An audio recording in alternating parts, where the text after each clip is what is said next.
Salam əziz abituriyentlər. Bizim bugünkü dərsimiz Afrika materikinin relyefi və faydalı qazıntılar mövzusu olacaq.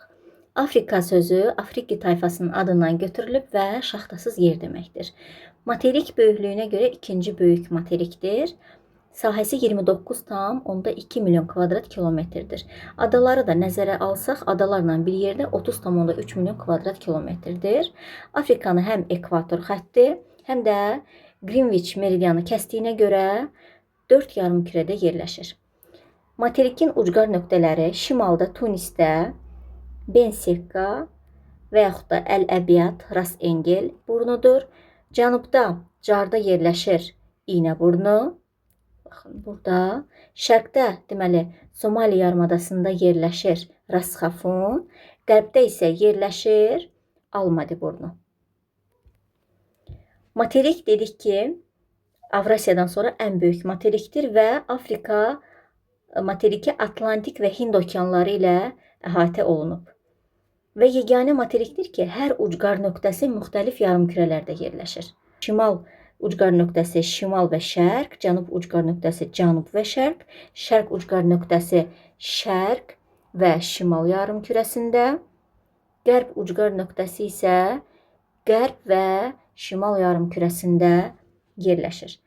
Afrika ən isti materikdir. Dünyanın ən uzun çayı olan Nil çayı bu materikdə yerləşir. Daha sonra dünyanın ən uzun şirin sulu gölü olan Tanganika gölü bu materikdədir. Şərq yarımkürəsinin ən bol sulu çayı olan Kongo çayı da bu materikdədir və quruda yer qabığının ən uzun çatı Şərqi Afrika zonası buradadır.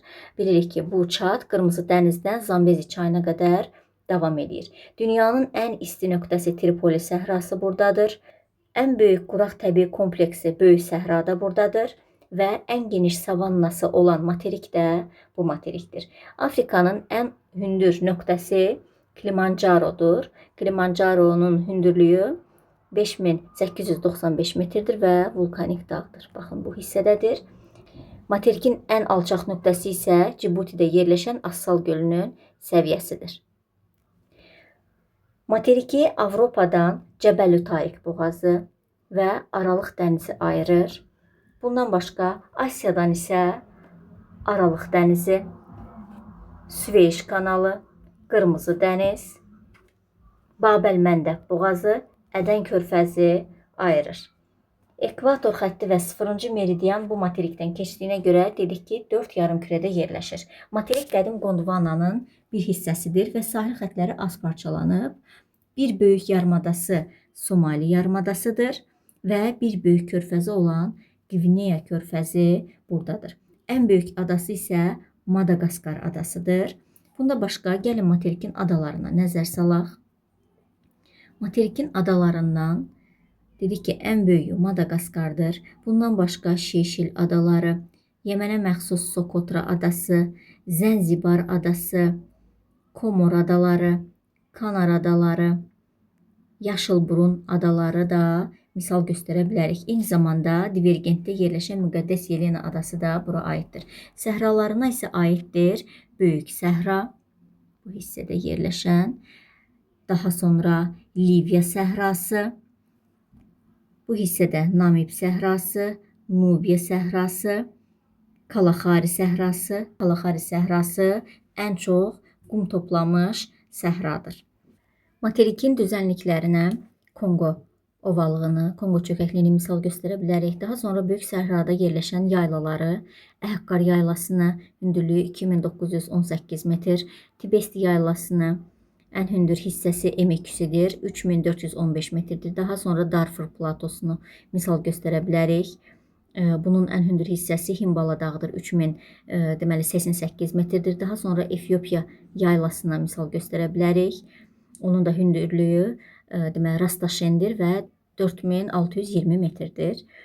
Bundan başqa Şərqi Afrika yaylasını, burada da ən hündür zirvə Kilimanjaro dağıdır. Bayaq da qeyd etdik. Ümumiyyətlə, materik hündürlüyünə görə iki hissəyə ayrılır. 1000 metrə qədər olan hissə şimal və qərb hissə, hündürlüyü 1000 metrdən artıq olan hissə isə cənub və şərq hissədir. Materikdə olan dağlara gəlin nəzər salaq. Materikin şimalında Alp-Himalay sisteminə aid olan yeganə cavan dağ Atlas dağıdır ki, onun da hündürlüyü Tupqal zirvəsi 4165 metrdir. Materikin cənub hissəsində Kap və Əjdaha dağları var və bu dağlar Kaledon və Hertsin dağ əmələ gəlməsində yaranmışdır. Bundan başqa materikdə Adamava dağları yerləşir. Kamerun vulkanını biz misal göstərə bilərik. Yəni vulkanik dağdır. Kilimancaronu və Karisimbi dağını da misal göstərə bilərik.